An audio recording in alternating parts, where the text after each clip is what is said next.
Less than 2% of people on Earth think this way.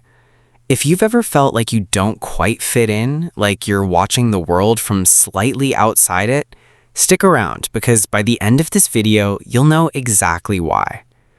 Today, we're breaking down the 6 behaviors of the rarest personality type in the world.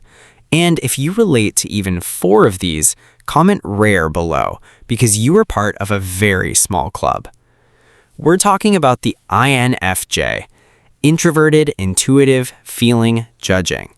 According to the Myers-Briggs framework, INFJs make up roughly 1 to 2% of the global population.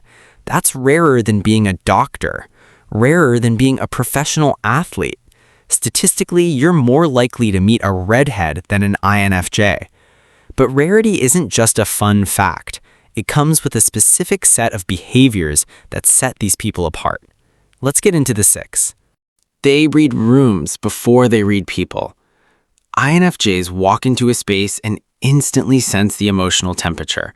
Tension between 2 coworkers, someone's forced smile, the vibe shift when a certain person walks in. They pick up on it before a single word is spoken.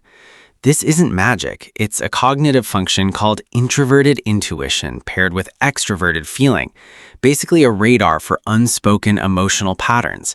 It's exhausting sometimes, but it's also why people instinctively trust them with their secrets. They need silence to recharge even around people they love.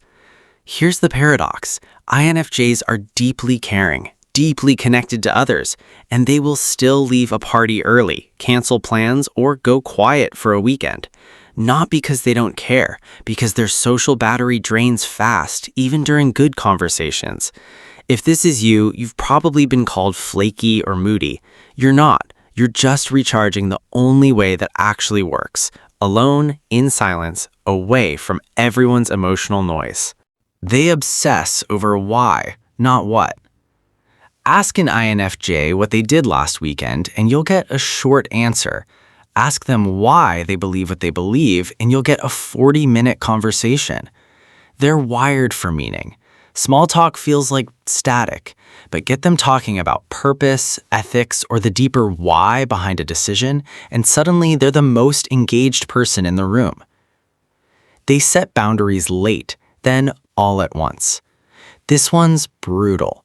INFJs tend to absorb other people's problems, say yes when they mean no, and give until they hit a wall. Then, seemingly out of nowhere, they cut someone off completely. Friends, partners, sometimes family. Psychologists call this the INFJ door slam. It's not sudden at all. It's the result of months, sometimes years of quiet overgiving finally reaching its limit. They have 1 or 2 deep friendships, not 20 shallow ones. INFJs aren't antisocial, they're selective.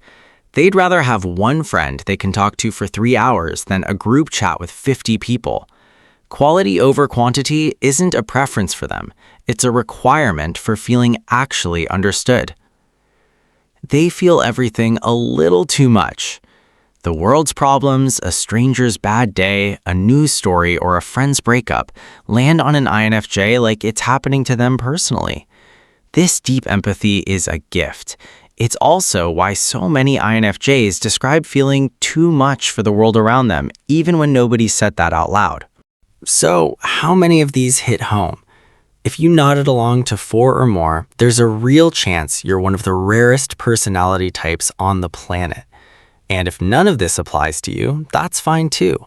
Every type has its own strengths. This is just one piece of a much bigger puzzle.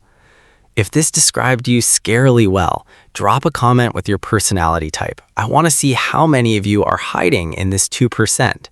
And if you want the full breakdown of all 16 personality types, hit subscribe because that video's coming next.